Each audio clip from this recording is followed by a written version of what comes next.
Comando Penitente Município Baucau sela tolera membro do grupo artes marciais no artes rituais atau treino subar no usa atributo e a público.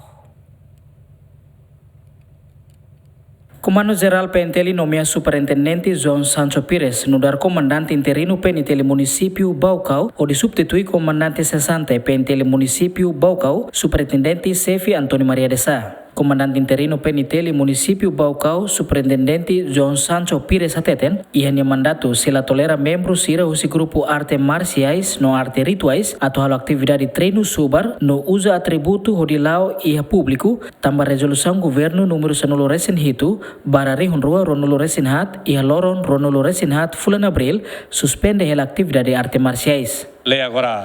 suspende ela, para a atividade arte marciais suspende ela. Nebe sema viola lei nela, ita se usa na patin lei patunune bele regulariza bacharne. Se contra ela ita na patin haltuirela lorela ba Ministério Público atu processo ela. Ita samara ela sir, atenção sir kata kramne iana. Kramne papel patu bele socializa bacharne ela. Comando polícia hamutu ko kram atu ne bele prevene bacharne. Se emaruma ia krai kela mak hatene hela sira ou sira treinamento e fato em rumara bele foi informação mai comando município dele a município Baucau patune bele prevene hela prevene para la bele mosu bat balon be makiela tamane governo hatun tiana kata suspende hela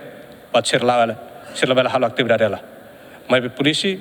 na faten la segura hela qualquer evento be makia ita segura mai ida be malatuir polisi na faten atua hela ita ela iela media ita se buka hela patone bela hatene hela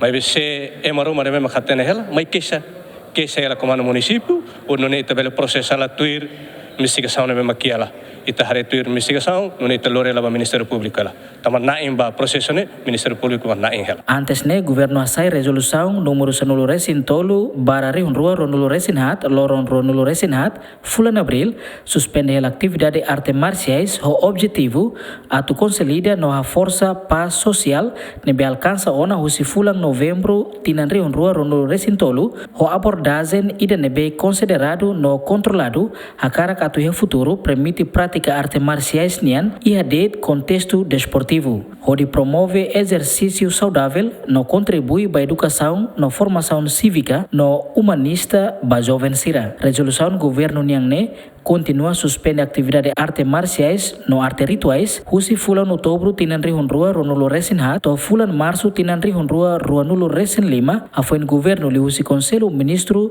foti fali decisão João Carlos Gemen